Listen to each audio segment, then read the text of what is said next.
Salam, saudara.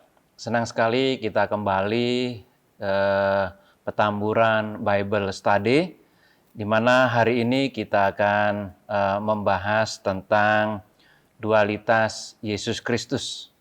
Oleh sebab itu, kita akan berdoa, kita tundukkan kepala. Bapa di dalam Yesus Kristus, kami kembali menghampiri Engkau ya Tuhan, mengucap syukur atas segala kesempatan, mengucap syukur atas pemeliharaan Tuhan yang telah membawa kami ada hari ini ya Tuhan. Dan saat ini kami akan kembali belajar tentang firman-Mu ya Tuhan.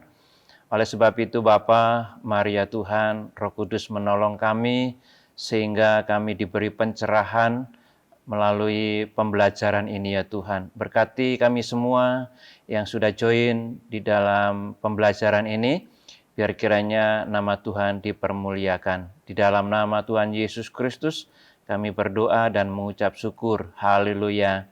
Amin. Nah, saudara yang dikasihi oleh Tuhan,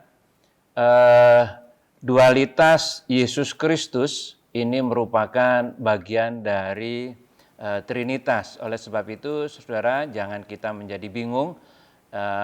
Dualitas dan Trinitas ini, saudara kasih Tuhan, bukan mengubah dari Trinitas menjadi dualitas, tetapi saya tegaskan bahwa dualitas ini kita akan berbicara tentang kemanusiaan dan keilahian Yesus.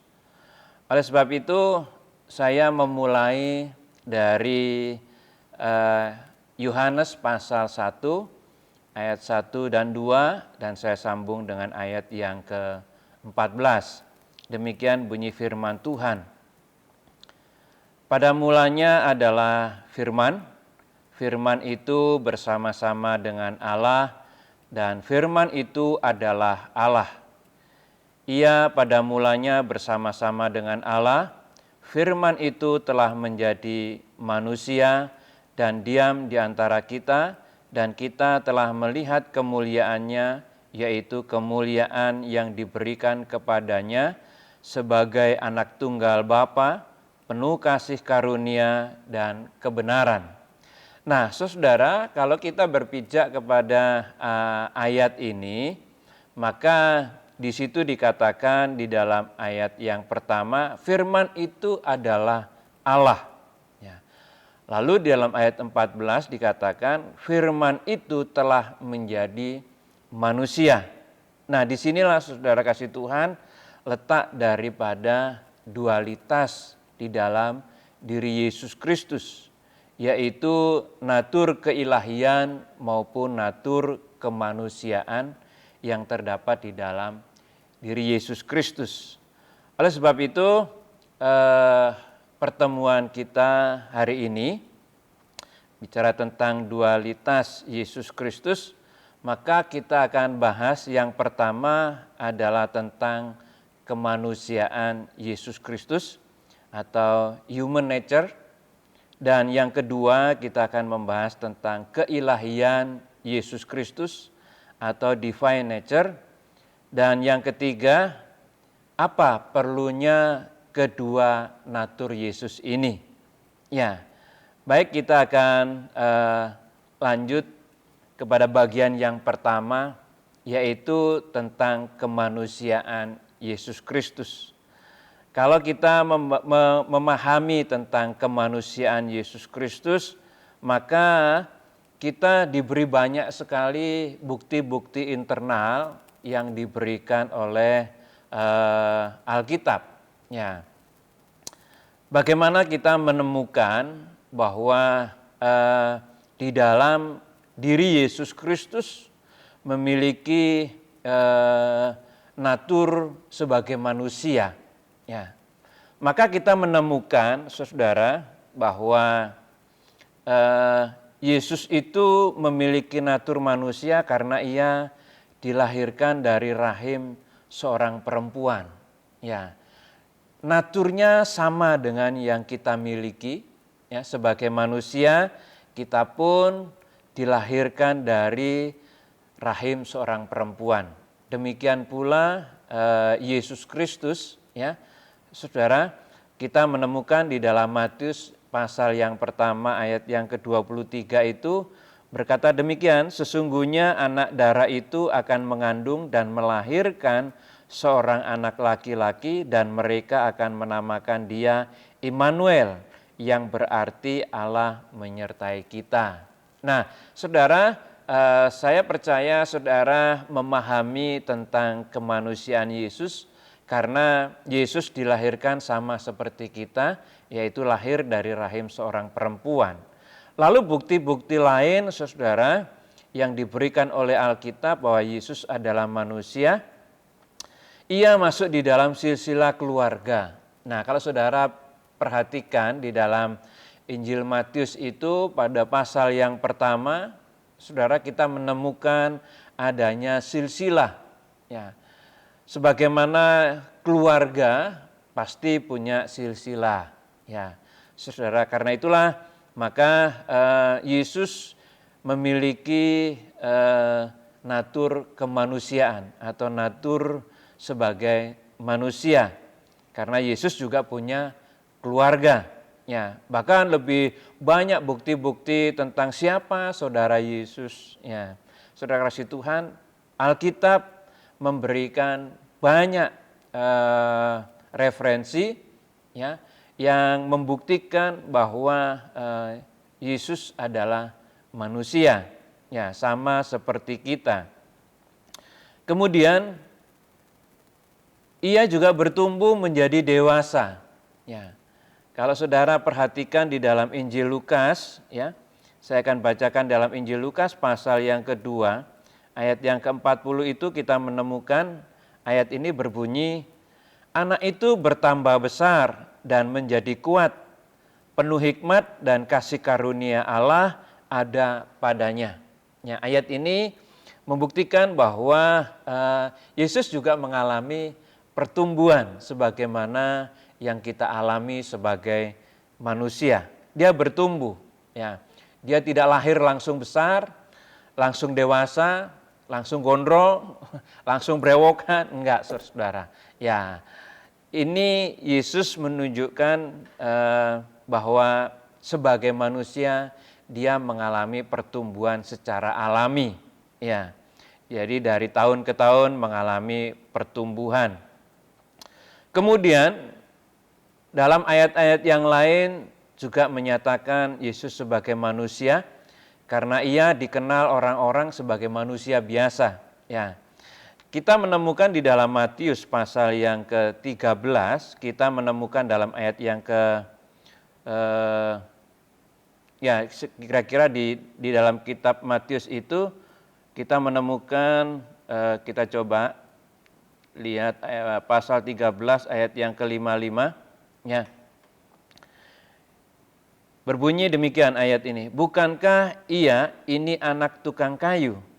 Bukankah ibunya bernama Maria dan saudara-saudaranya Yakobus, Yusuf, Simon, dan Yudas? Ya, ayat ini memberikan referensi kepada kita bahwa Yesus juga dikenal oleh orang-orang di sekitarnya sebagai manusia biasa. Ya, karena di situ disebutkan bahkan diuraikan tentang siapa saudara Yesus. Ya.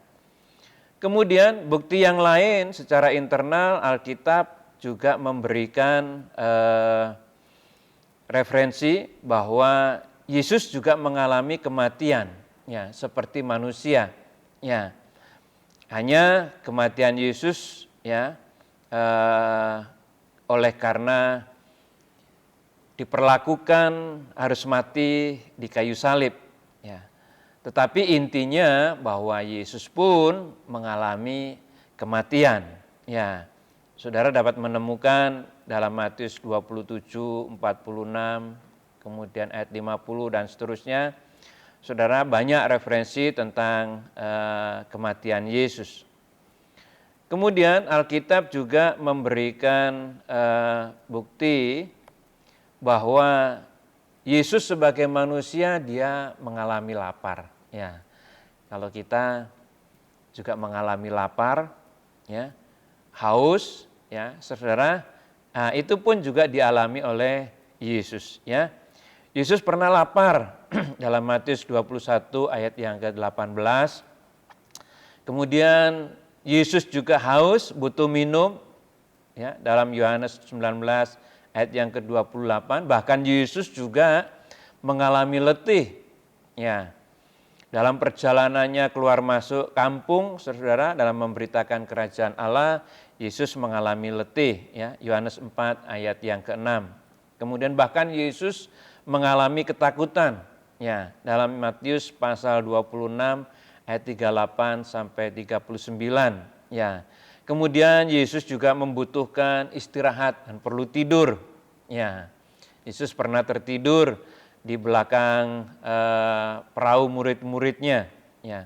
Dalam Matius 8 ayat 24. Yesus pun juga pernah marah dalam Yohanes pasal 2 ayat 14 sampai 16. Banyak sekali referensi-referensi, saudara, yang menjelaskan bahwa Yesus itu memiliki natur sebagai manusia, ya. Jadi human nature-nya daripada Yesus itu, saudara kasih Tuhan, itu kita banyak temukan di dalam Alkitab, saudara kasih Tuhan, ya. Bahkan kalau kita perhatikan, memang kemanusiaan Yesus ini merupakan hal yang istimewa. Karena apa, saudara kasih Tuhan? Ya, di situ Allah menyatakan diri sebelum Yesus lahir ke dunia. Allah sudah menubuatkan, ya, tentang siapa Yesus dan bagaimana kelahirannya, bagaimana kehidupannya, sampai kepada penderitaannya, semuanya dinubuatkan, ya, dinubuatkan melalui para nabi-nabi di Perjanjian Lama. Dan itu banyak sekali ayat-ayat yang menyatakan tentang Yesus, anak Allah yang diberikan bagi dunia, ya. Kemudian untuk berikutnya, saudara kasih Tuhan, maka kita akan beralih kepada natur keilahian pada diri Yesus Kristus, ya, atau divine nature, ya. Maka di bagian ini, saudara, kita akan mempelajari tentang bukti-bukti Alkitab yang menyatakan bahwa Yesus memiliki natur ilahi, ya. Dari mana kita menemukan bukti-bukti itu? Dalam Alkitab kita menemukan bahwa dari nama dan gelar, ya, yang disematkan kepada Yesus Kristus sebagai juru selamat, sebagai pribadi yang diurapi, juga disebutkan sebagai Mesias, maka gelar-gelar itu adalah bukan gelar sembarangan, tetapi gelar itu dikenakan kepada Yesus untuk menyatakan bahwa Yesus memiliki natur ilahi, ya. Nah, natur ilahi ini, saudara kasih Tuhan, terus dikembangkan oleh Alkitab, saudara kasih Tuhan, ya, dalam narasi-narasi yang ada membuktikan, ya, ada begitu banyak bukti-bukti yang menyatakan keilahian Yesus, ya. Selain gelar dan nama, saudara, kita juga menemukan akan pengakuan murid-muridnya, ya. Nah, kalau saudara-saudara kita melihat di dalam Yohanes pasal yang ke-20, ya, ayat yang ke-28, ya. Di situ dikatakan Thomas menjawab dia, "Ya Tuhan dan Allahku." Ya. Ini pengakuan Thomas sejujurnya yang telah melihat secara kasat mata bahwa Yesus adalah Tuhan dan Allah. Ya. Ini natur keilahian yang sudah dibuktikan, dinyatakan secara fakta oleh Thomas, saudara. Ya. Bahwa Yesus adalah dikatakan Tuhan dan Allah. Ya. Kemudian Maria atau Marta, ya, maksud saya Marta dalam Yohanes pasal yang ke-11 itu juga menyatakan tentang keilahian Yesus. Pasal 11 ayat yang ke-27 kita menemukan bahwa Yesus Ya. Dikatakan oleh Marta, jawab Marta, "Ya Tuhan, aku percaya bahwa Engkaulah Mesias, Anak Allah, Dia yang akan datang ke dalam dunia." Ya, Marta dengan tegas menyatakan bahwa Yesus adalah Mesias. Ya. Yesus adalah Mesias, Yesus adalah Anak Allah. Oleh sebab itu, saudara kasih Tuhan, dari bukti ini semakin mengerucut bahwa Yesus memiliki natur ilahi. Ya. Bukan hanya itu, saudara kasih Tuhan, dalam pengakuan Petrus yang terdapat di dalam Injil Matius pasal yang ke-16, ya, ayat yang ke-16, pasal 16 ayat yang ke-16, Petrus berkata demikian, maka jawab Simon Petrus, "Engkau adalah Mesias, Anak Allah yang hidup." Ya. Jadi ketika Yesus bertanya kepada mereka, ya, dikatakan, "Tetapi apa katamu, siapakah aku ini?" Maka Simon Petrus dengan tegas menjawab bahwa engkau adalah Mesias, Anak Allah yang hidup. Nah, saudara kasih Tuhan, dari pengakuan murid-murid ini, saudara, ini menunjukkan sekali bahwa di dalam pribadi Yesus ada natur ilahi yang sangat jelas, saudara kasih Tuhan. Ya. Kemudian masih banyak, ada Nathanael, ya, yang menyebutkan bahwa Yesus adalah Tuhan dan seterusnya, saudara kasih Tuhan. Bahkan di dalam Kisah Rasul pasal 8 ayat 37 juga menyatakan bahwa Yesus adalah Anak Allah. Saudara, ini membuktikan bahwa Yesus Kristus memiliki natur ilahi. Ya. Kemudian saudara kasih Tuhan, selain daripada pengakuan murid-muridnya, ya, yang beberapa murid sudah menyatakan bahwa Yesus memiliki natur ilahi, pengakuan Yesus sendiri pun juga menyatakan, ya, saudara kasih Tuhan, di dalam Injil Yohanes pasal yang ke-13 ayat yang ke-13 dengan tegas mengatakan, "Kamu menyebut aku guru dan Tuhan, dan katamu itu tepat," kata Yesus. "Sebab memang akulah guru dan Tuhan." Ya. Masih banyak ayat-ayat yang mengungkapkan tentang keilahian Yesus Kristus, saudara. Ya. Lalu pernyataan-pernyataan Yesus tentang dirinya juga secara langsung dia menyatakan bahwa dia Allah. Ya.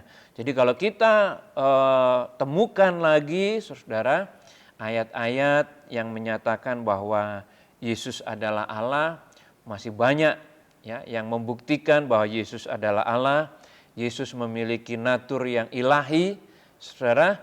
Maka disitulah bukti-bukti ini semakin menguatkan bahwa Yesus memiliki natur ilahi. Kemudian selain pengakuan Yesus sendiri, kita juga menemukan pengakuan Allah Bapa. Ya. Kita menemukan di dalam Injil Lukas pasal yang ketiga, ayat yang ke-22, ayat ini berkata, "Dan turunlah Roh Kudus dalam rupa burung merpati ke atasnya, dan terdengarlah suara dari langit, 'Engkaulah anakku yang kukasihi, kepadamulah aku berkenan.'" Nah, ini adalah peristiwa ketika Yesus dibaptis. Ya. Maka pernyataan daripada Allah Bapa, pengakuan Allah Bapa yang mengakui, ya, Yesus adalah putra yang berkenan kepada Allah Bapa. Ya. Saudara kasih Tuhan, ya tentu kita masih bisa menemukan bukti-bukti lain, ya, seperti di dalam kitab Ibrani. Kita akan lihat Ibrani pasal yang pertama ayat yang ke-8 dikatakan, tetapi tentang anak, ia berkata, tahtamu ya Allah tetap untuk seterusnya dan selamanya, dan tongkat kerajaanmu adalah tongkat kebenaran. Ya. Jadi dari Ibrani pasal 1 ayat 8 ini pun juga memberikan penjelasan tentang keilahian Yesus. Kemudian selanjutnya saudara, kita menemukan juga pengakuan setan dan malaikat, ya, bahwa Yesus adalah anak Allah. Ya. Ini kita bisa temukan di dalam Matius pasal yang ke-8. Kita akan melihat Matius pasal yang ke-8, ya. Ayat yang ke-29 berkata demikian, dan mereka itu pun berteriak. Mereka itu adalah iblis, saudara. Ya. Mereka itu adalah setan. Ya. Dikatakan dan mereka itu pun berteriak, katanya, apa urusanmu dengan kami, hai anak Allah? Ya. Adakah engkau kemari untuk menyiksa kami sebelum waktunya? Ya. Jadi setan pun mengakui bahwa Yesus adalah anak Allah. Ya. Kemudian dalam Markus pasal 3:11, Lukas pasal 4 ayat 41 dan seterusnya, saudara kasih Tuhan, dan Lukas pasal yang pertama ini pengakuan daripada malaikat.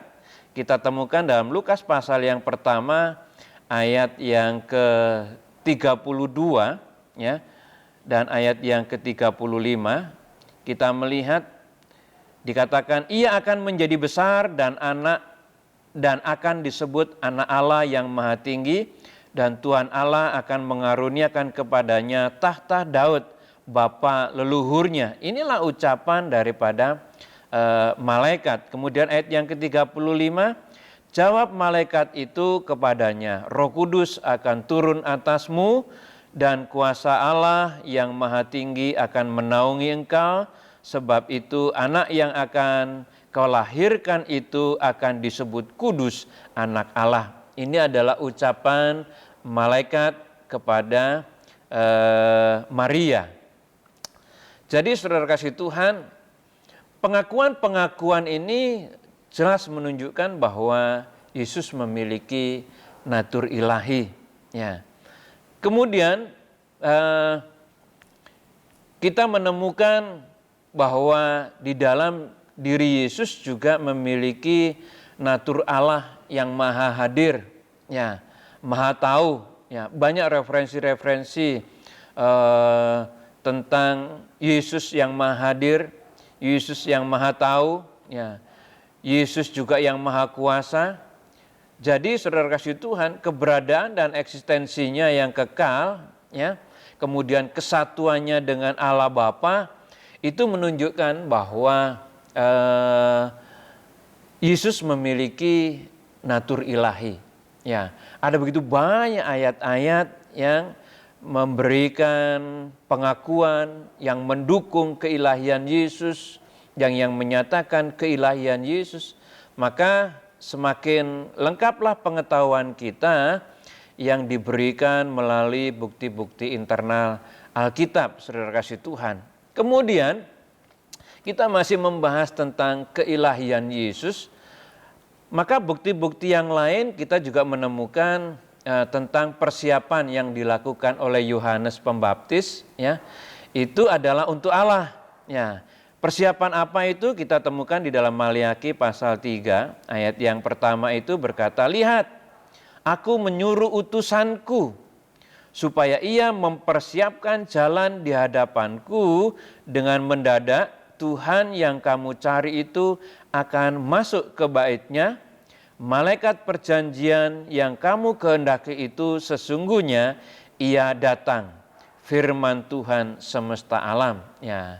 Kemudian di dalam Markus pasal yang pertama, ya, dalam Markus pasal yang pertama kita juga menemukan dalam ayat yang kedua, seperti ada tertulis dalam kitab Nabi Yesaya, lihatlah, aku menyuruh utusanku mendahului engkau, ia akan mempersiapkan jalan bagimu. Nah, saudara, kalau kita perhatikan narasi ini, bahwa apa yang dipersiapkan oleh Yohanes Pembaptis itu adalah merujuk kepada Yesus Kristus. Maka dari ayat ini kita menjadi memahami bahwa ternyata Yesus Kristus yang lahir ke dunia ini memiliki natur ilahi. Ya. Kemudian masih tentang keilahian Yesus, ya, ini berkaitan dengan doa. Ya. Doa diserukan kepadanya sebagai tanda, sebagaimana kepada Tuhan. Ya. Jadi di dalam setiap doa kita serukan di dalam namanya, dalam nama Yesus Kristus, sehingga saudara kasih Tuhan itu menyatakan bahwa Yesus adalah Tuhan. Ya, seperti di dalam Kisah Rasul pasal yang kedua, ayat yang ke-21, kita menemukan ayat ini berbunyi, dan barang siapa yang berseru kepada nama Tuhan akan diselamatkan. Ya, berseru kepada nama Tuhan akan diselamatkan. Coba kita bandingkan dengan 1 Korintus pasal 1, ya. Di dalam 1 Korintus pasal 1 ayat yang kedua, di situ dikatakan ayat yang kedua, kepada jemaat Allah di Korintus, yaitu mereka yang dikuduskan dalam Kristus Yesus dan yang diurapi menjadi orang-orang kudus dengan semua orang di segala tempat yang berseru kepada nama Tuhan kita Yesus Kristus, yaitu Tuhan mereka dan Tuhan kita. Ya, jadi di dalam doa yang diserukan oleh umat, maka di situ menyatakan bahwa Yesus Kristus adalah Tuhan. Ya, karena setiap doa yang diserukan itu ditujukan kepada Tuhan, yaitu kepada Yesus Kristus.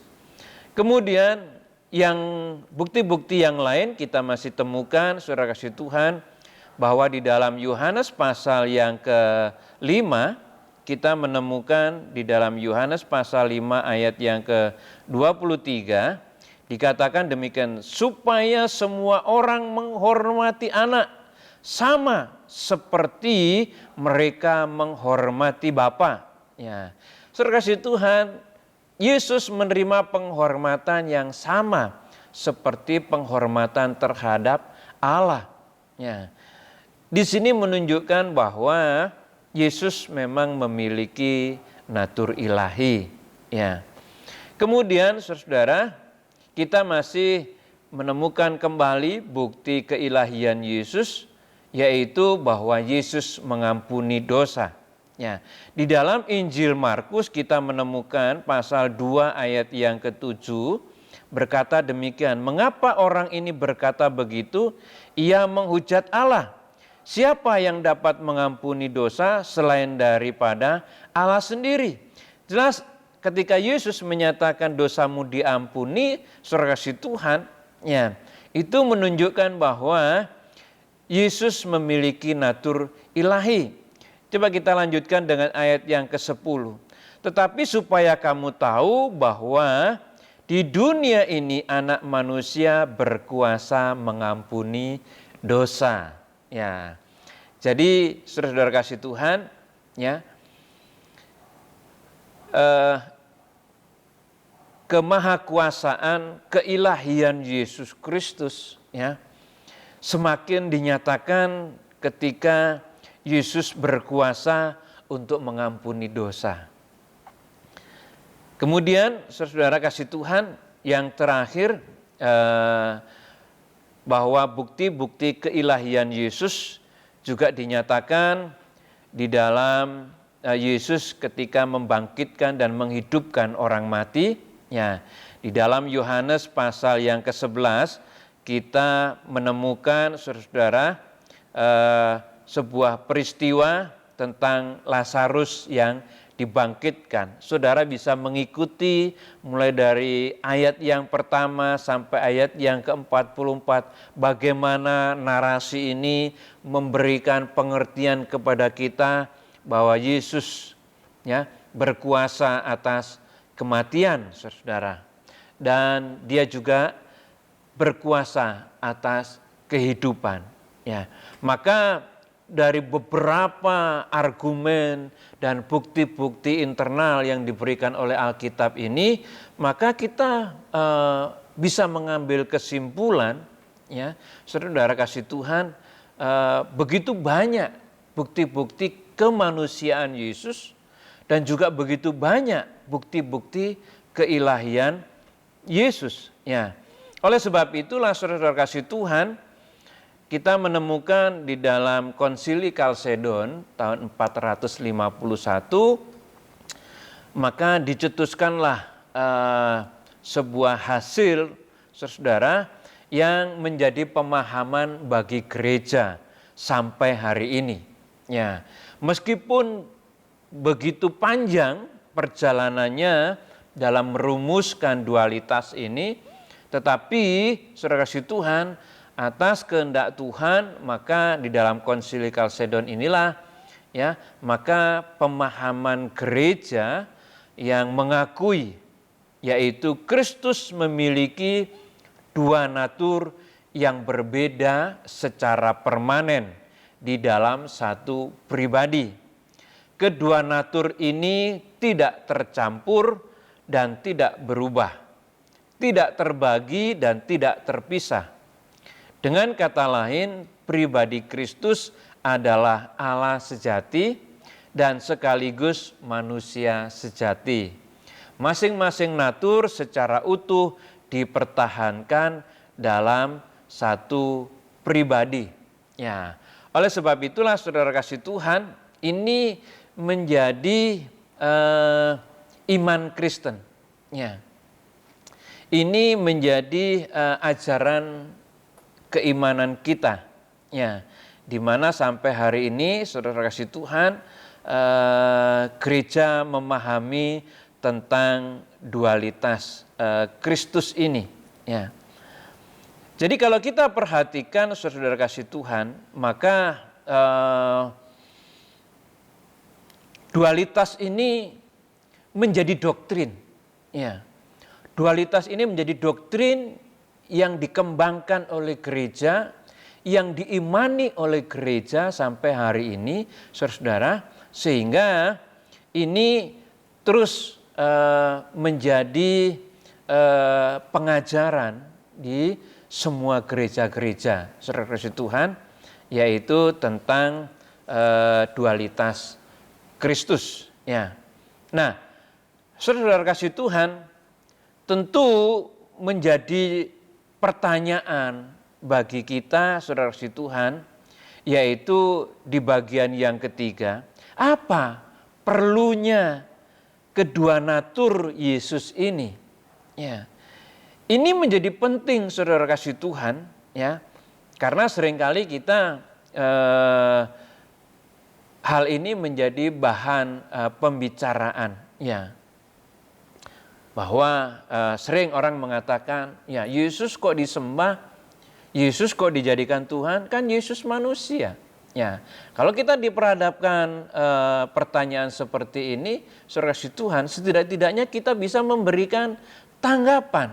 Ya, bagaimana kemanusiaan Yesus, bagaimana keilahian Yesus, dan apa perlunya kedua natur ini. Nah, inilah yang menjadi penting bagi kita supaya kita bisa memberikan apologet kepada orang-orang yang belum memahami dengan benar tentang kemanusiaan Yesus dan keilahian Yesus. Nah, oleh sebab itu saudara kasih Tuhan, pertanyaan apa perlunya kedua natur ini, maka kita harus buat ini clear untuk kita. Ya. Yang pertama, bagian A, perlunya natur kemanusiaan dalam diri Kristus adalah sebagai tebusan dosa manusia. Ya, ingat saudara kasih Tuhan bahwa kematian Yesus di kayu salib itu, saudara kasih Tuhan, adalah merupakan rangkaian keselamatan yang dijanjikan oleh Allah. Ya, Oleh sebab itu diperlukan natur kemanusiaan Yesus ini tujuannya untuk apa? Untuk mewakili, ya, mewakili manusia di hadapan Allah sebagai pengganti manusia yang berdosa untuk apa? Menerima hukuman dosa. Ya, karena saudara-saudara kasih Tuhan, Allah itu adil. Ya, maka di dalam keadilannya Allah harus konsekuen. Ya. Kalau yang berbuat jahat itu adalah manusia, maka penebusnya harus ekuivalen. Harus sama. Ya. Maka kalau saudara-saudara kasih Tuhan, kita melihat di sekitar kita, ya, manusia yang berbuat dosa, maka manusia seharusnya menanggung dosa, tetapi kenyataannya ternyata yang menanggung dosa itu adalah hewan yang dikorbankan. Ya. Nah, ini tidak membuat manusia menyadari tentang dosa. Ya. Oleh sebab itulah saudara kasih Tuhan, Allah yang adil ingin menyatakan keadilannya bahwa manusia yang berdosa harus digantikan, diwakili oleh manusia yang tidak berdosa. Ya. Sehingga saudara kasih Tuhan, disinilah perlunya kemanusiaan Yesus. Di dunia sudah dinyatakan, ya, oleh Rasul Paulus bahwa semua manusia telah berbuat dosa. Ya. Semua manusia telah berbuat dosa. Ya. Sehingga tidak ada manusia yang bisa mewakili manusia, saudara kasih Tuhan, karena semua manusia telah berdosa. Oleh sebab itulah dibutuhkan manusia, kemanusiaan Yesus yang tidak berdosa untuk apa? Untuk menjadi pengganti manusia. Ya. Jadi kalau kita memahami betapa luar biasa Tuhan konsisten dengan segala hukumnya, maka saudara kasih Tuhan, atas inisiatif Allah, maka Allah yang menjadi manusia tidak berdosa itu untuk menggantikan manusia yang berdosa menerima hukuman. Ya. Menerima hukuman itu saudara kasih Tuhan. Ya. Jadi kalau kita perhatikan di sini bahwa diperlukan natur kemanusiaan Allah, kemanusiaan Yesus, saudara-saudara, sehingga dengan kemanusiaan Yesus itulah sebagai pengganti yang tidak bercacat, pengganti yang ekuivalen, yang dikehendaki, yang adil, saudara Tuhan, untuk menggantikan hukuman manusia yang berdosa. Ya, maka kita temukan, saudara kasih Tuhan, di dalam Kolose pasal 1, ya, kita melihat Kolose pasal 1 ayat yang ke-13 dan 14 kita menemukan, saudara kasih Tuhan, dikatakan demikian ayat ini. Kolose pasal 1 ayat 13 dan 14.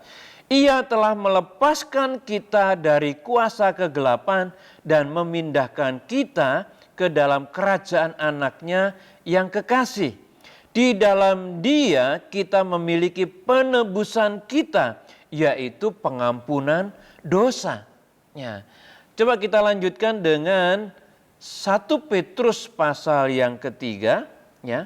1 Petrus pasal yang ketiga, ayat yang ke-18. Ayat ini berbunyi demikian. Sebab juga Kristus telah mati sekali untuk segala dosa kita, Ia yang benar untuk orang yang tidak benar. Ya. Tolong Anda garis bawahi ini bahwa Yesus mati, ya, Ia yang benar untuk orang yang tidak benar. Supaya Ia membawa kita kepada Allah, Ia yang telah dibunuh dalam keadaannya sebagai manusia, tetapi yang telah dibangkitkan menurut roh. Ya. Jadi saudara kasih Tuhan, ayat ini memberikan penegasan kepada kita bahwa kemanusiaan Yesus itu diperlukan untuk apa? Untuk menggantikan kita menerima hukuman. menggantikan manusia berdosa untuk menerima hukuman. Karena di dunia tidak ada manusia yang tidak berdosa. Oleh sebab itulah atas inisiatif Allah, Allah memberikan Yesus Kristus ya, untuk apa? Untuk menjadi pengganti ya, menerima hukuman dosa.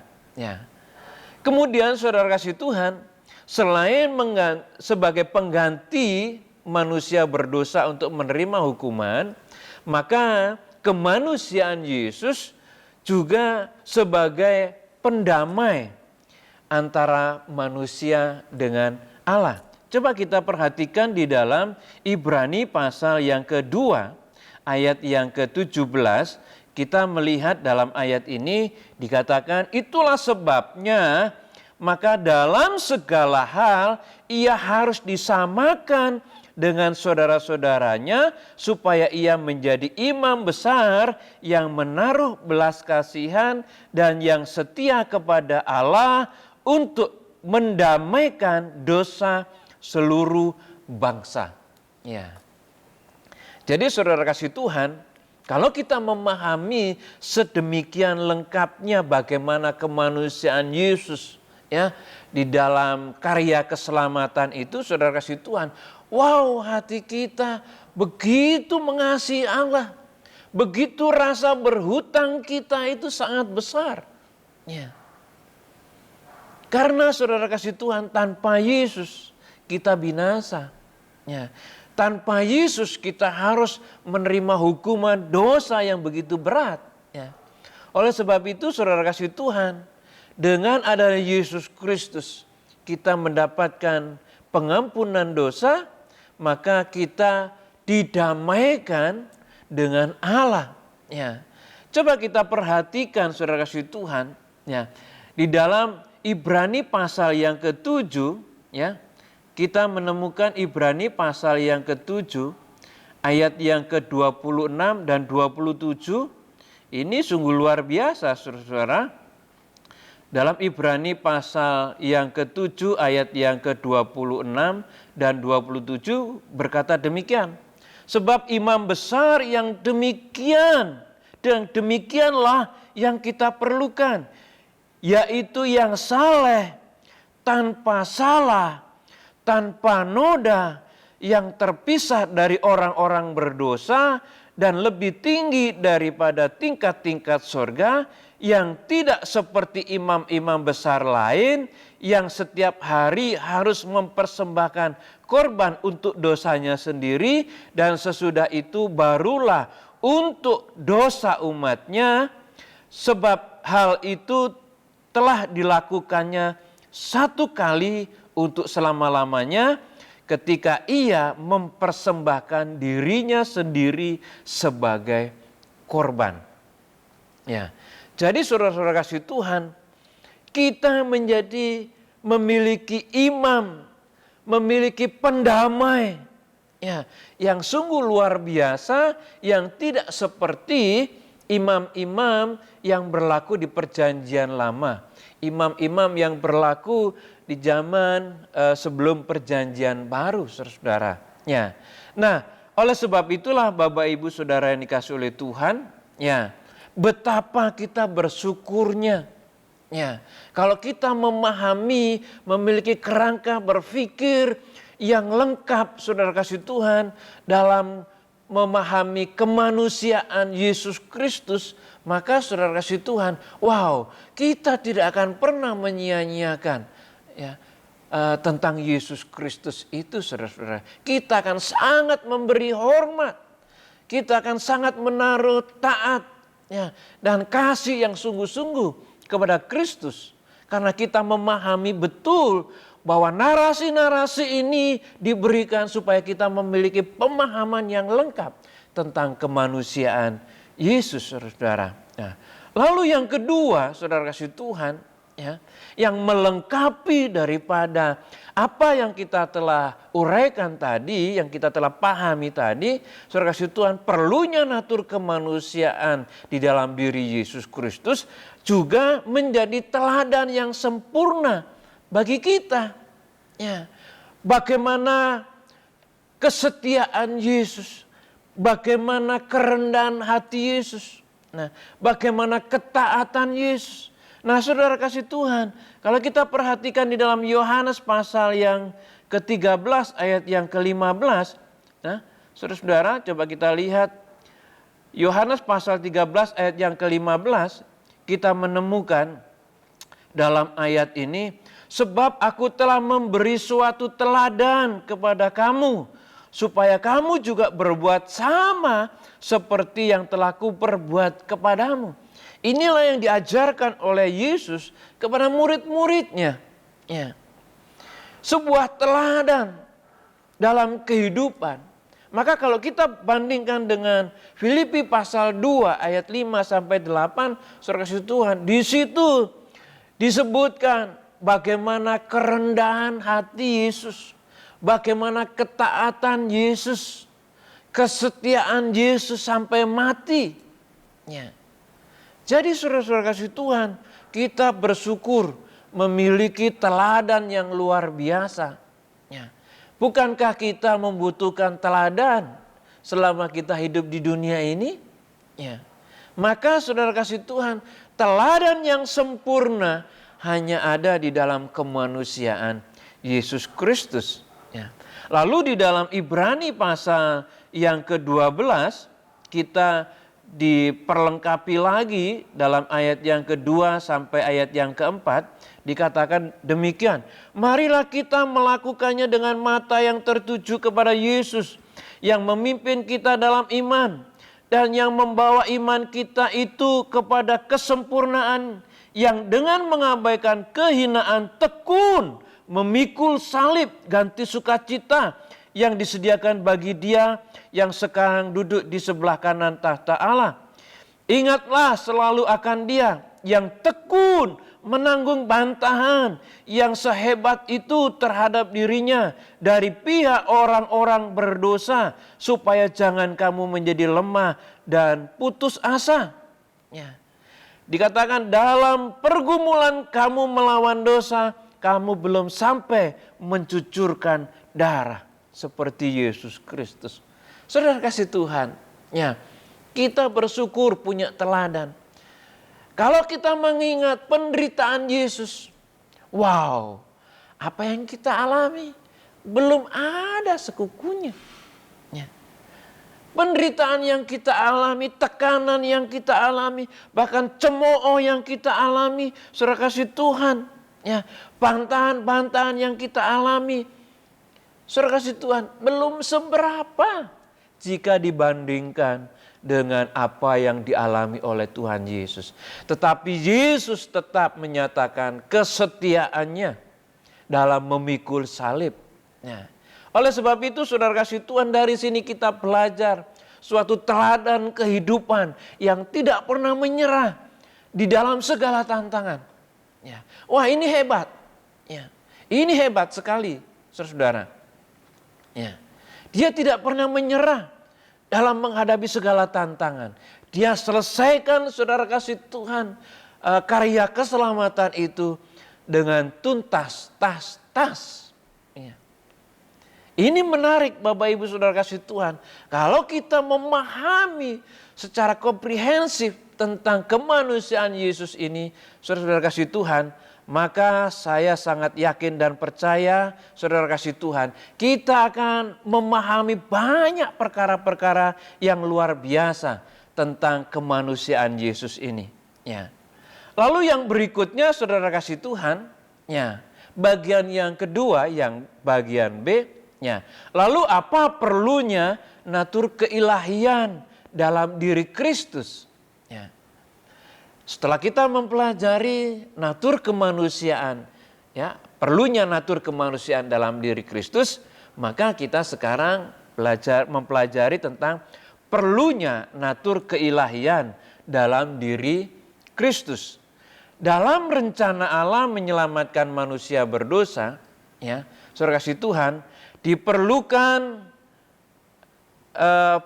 pengantara yang bersifat ilahi. Ya. Tujuannya untuk apa? Ya. Sebagai pengantara yang membawa korban dan sekaligus menjadi korban yang nilainya tanpa batas, dan untuk menyatakan ketaatan yang sempurna kepada hukum Allah. Saudara, kalau kita perhatikan ya, sebagai pengantara yang membawa korban, saudara kasih Tuhan, dan sekaligus menjadi korban yang nilainya tak terbatas. Saudara kasih Tuhan, semua manusia yang dikorbankan oleh manusia pasti nilainya terbatas. Ya. Tetapi diperlukan sifat keilahian yang memiliki nilai yang tak terbatas. Oleh sebab itulah di dalam diri Yesus ada natur keilahian yang memiliki nilai penebusan yang tak terbatas. Ya. Nilai penebusan yang tanpa batas. Ya. Sehingga saudara kasih Tuhan, di dalam tujuannya sebagai pengantara sekaligus ingin menyatakan sebuah ketaatan yang sempurna ya kepada hukum Allah. Nah, saudara kasih Tuhan, tidak ada manusia yang mampu ya mentaati hukum-hukum Allah. Ya. Oleh sebab itulah kemanusiaan Yesus, di sana ada keilahian di dalam diri Yesus yang mampu menyatakan ketaatan yang sempurna.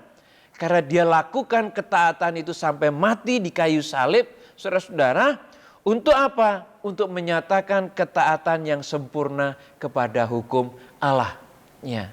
Jadi saudara kasih Tuhan, kenapa diperlukan natur keilahian di dalam diri Yesus? Karena Yesus harus menyatakan ketaatan akan hukum Allah secara sempurna, tidak kurang sedikit pun, tapi sempurna di hadapan Allah. Ya. Oleh sebab itulah diperlukan natur keilahian di dalam diri Yesus Kristus. Lalu yang kedua, apa perlunya natur keilahian di dalam diri Yesus? Adalah yang kedua, sebagai pengantara yang dapat menanggung murka Allah yang mendatangkan penebusan. Ya. Jadi saudara kasih Tuhan, murka yang mendatangkan penebusan ini saudara kasih Tuhan tidak akan bisa dilakukan oleh manusia. Ya.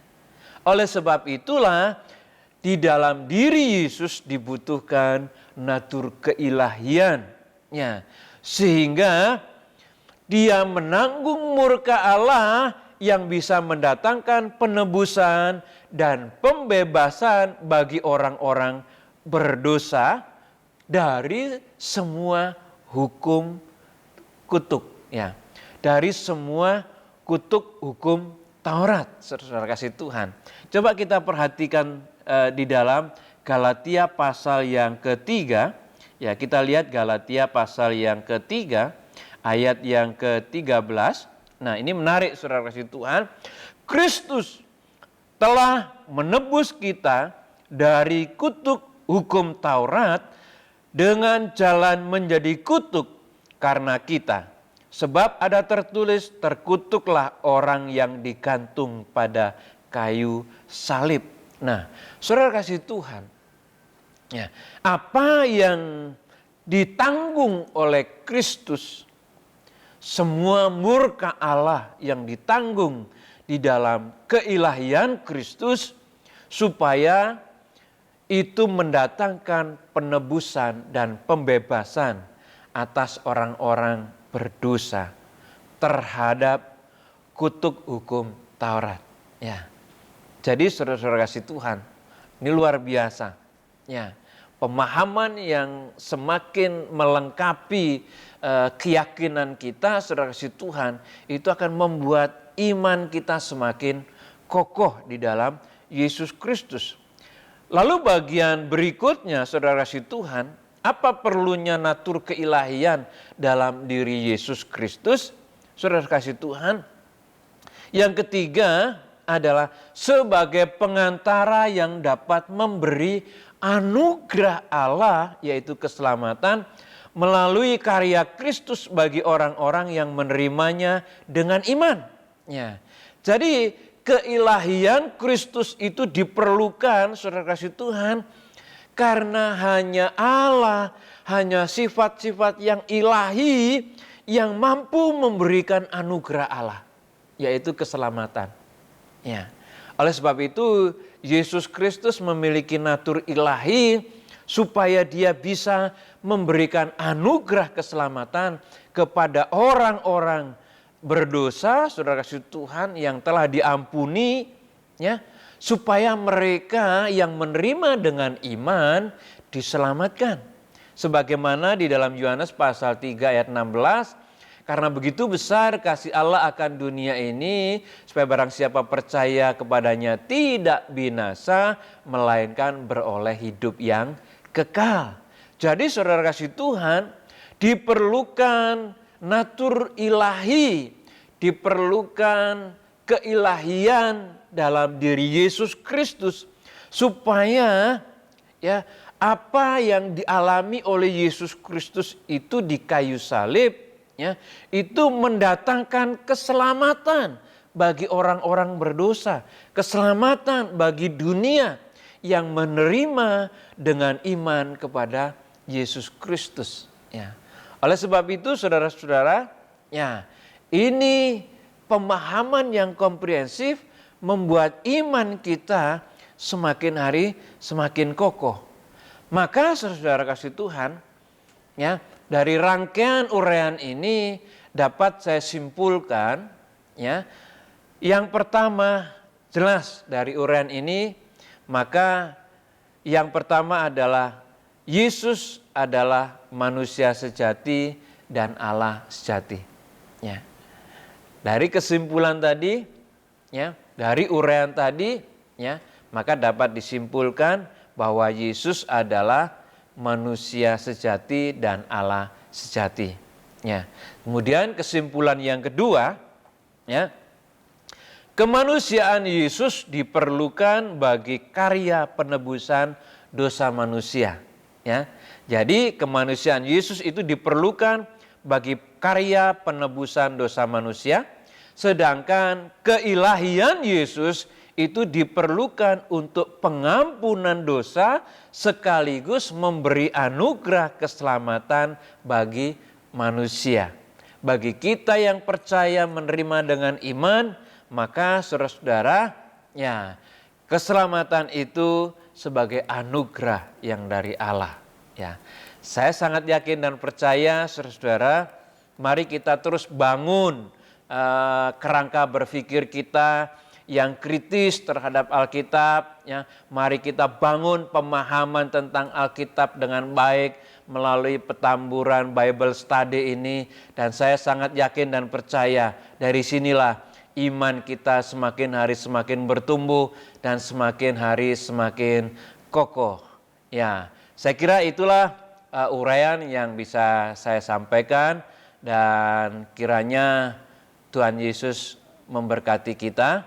Nah, saudara, jika ada pertanyaan-pertanyaan, saudara bisa sampaikan melalui nomor WhatsApp ini, dan nanti akan dikelola dan diberikan jawaban oleh panitia.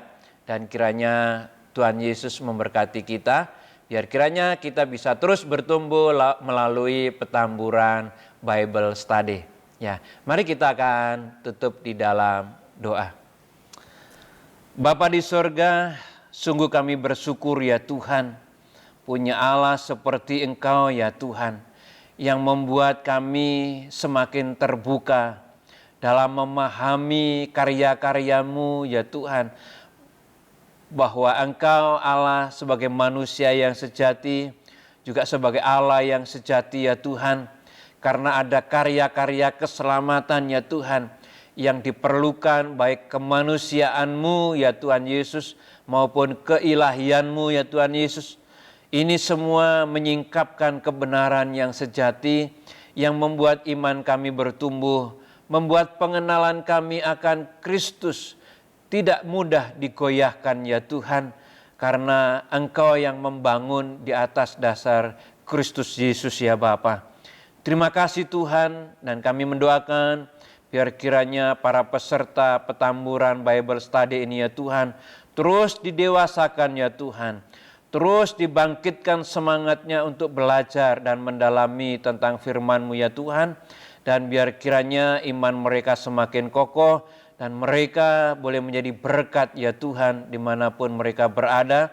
Dan mereka bisa memberitakan tentang Injil ya Tuhan, sehingga mereka boleh menjadi alat yang luar biasa bagi kemuliaan nama Tuhan.